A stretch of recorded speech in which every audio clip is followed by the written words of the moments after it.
things are taking a turn for the suspenseful, although a lot of people are not exactly liking the situation currently. I mean, I understand why they are not happy about the situation, but we'll see what happens in the end. This is the Kingdom chapter 571, and I am the Angry Enemy fan. As Yontawa's armies tries to make the escape, they see that the Fuego King's armies wail over the Quairong army. And while they may appear to have the advantage, Rosso is still bigger, slashes through all of them. As it's revealed, he's even bigger than the Fuego King. And the Yontawa army are quick to point out that although the Fuego army are definitely pushing back Rosso's army right now, they are not uh, in top shape because of all the exhaustion, meaning that balance will crumble some soon. And unfortunately, things takes another turn for the worse as Bunnan has actually caught up. And once again, we see how selfish and cruel that guy is. He's actually intending to take Yontawa's head here and now. Note, the King Rosso said that Yontawa was only his prey, but now Bunnan intends to take her head for himself. Why is he intending to do that? Is he intending to usurp Rosso's throne by having the honor of killing the king of the mountain or something else? I mean, he is a very greedy and ambitious man. The fact that his subordinates say that um, uh, they wouldn't put it past Bunnan-sama, one wonders. But then finally, Kitari and Heki catches up to the son of a bitch. As to see the army, Kitari actually, for some reason, figures out what Yontawa was planning all along. So she grabs Heki and begins to tell a lot of different things as the translator translate. I have a very hard time believing that she understood Yontawa's plan all the time, but I guess that's her army for you. They understand how she's thinking.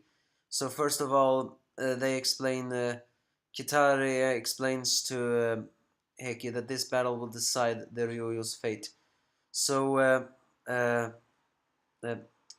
so she is actually saying that she will slay Bunnan here and now, and save Yontawa. However, she's ordering Heki to kill Rosso.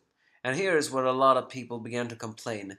I mean, Heki couldn't even get close to Bunnan, and Bunnan is supposed to be under Rosso. So how the hell is he gonna be able to kill Rosso? I mean, I know what I said once before. I actually wished Heki could kill at least one noteworthy guy.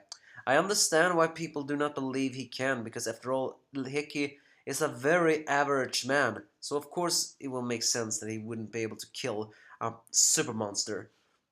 Because Kitari is also saying that all the plans that Yontawa has saying is from this very moment, from a very tactic. So she insults Heki, which of course the translator translates, but also says that in this moment, if you take Roso's head, you will redeem yourself, especially in the eyes of um, uh, Yontawa, and also meaning that you're not a coward but a real man. So of course Heki decides to do that. As they both wish themselves good luck in their own way, they ride on. So the thing is here, can really Heki kill Rosso? Well, we'll get to that in a bit.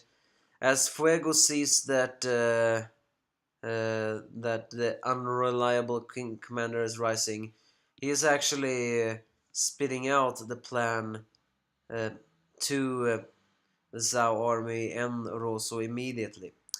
You know, Fuego King, you may be a juggernaut, but you are a complete idiot. You just spilled out the plan what Yontawa was doing as Shojun is hearing that. Because, and it's pretty satisfying to see that arrogant asshole actually uh, changing a little panic because he's actually understanding a bit what is going on. So he rides off with the South forces, as the army is actually saying that won't this be bad? The uh, Fuego King is pointing out that um, if they haven't taken the city by the time the army arrives, then it just means that their detachment wasn't strong enough to take Yuruyo anyway. So but I'm still saying that Fuego King, that was incredibly stupid of you to just say out loud to Shunshi, a guy who, mind you, figured out where half of the provisions of the King army were. I mean, that is so stupid. So very stupid.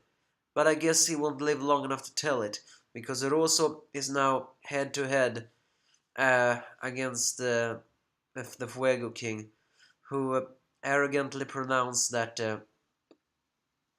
he's gonna take his head. I mean, Fuego King is gonna take Rosso's head. Although he does say it in the Lord of Death's steed. So well. And here's the thing: is can Heki is also catching up to it all. But here's the thing: can Heki really kill a monster like Rosso? Speaking honestly, no, he shouldn't be able to. But I wish he would. Not only because he could finally actually redeem himself, both as a character and also of the fact that the provision was destroyed and all. Still though, speaking logically, Heki shouldn't be able to. But we're not talking logic anymore. However, there is actually one way Heki actually can win against Rosso. Note, the Fuego King and Rosso are currently gonna clash. I strongly believe the Fuego King are gonna die here. So do you know what I mean to say? Maybe, just maybe, the Fuego King weakens Rosso or blindsides him, allowing Heki to give the fatal blow. I know that wouldn't exactly be a duel that would redeem Heki, but at least in the eyes of the people, he will look like Heki had been the one to take down Rosso's head. So yeah, at least something of that happens. But Bunan is planning on taking Yontawa. So Kitari, can you just please kill that arrogant asshole already? So many arrogant assholes are living too long in this manga. It's about time they die. But yeah, will Heki be the one to take Rosa's head? I know a lot of people will complain if that happens, but I will be okay with it. Because in the end, also, if you think about it, I know it wouldn't make sense and it probably won't happen, but what I meant to say is, also if you think about it, it would be the ultimate irony.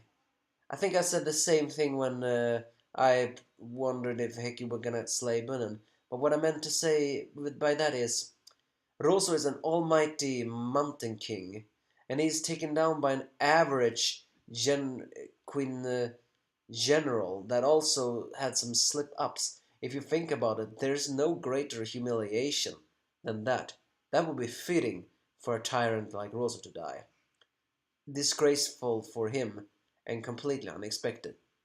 But will it happen? Well, you can give me your thoughts if you have any, if you wonder.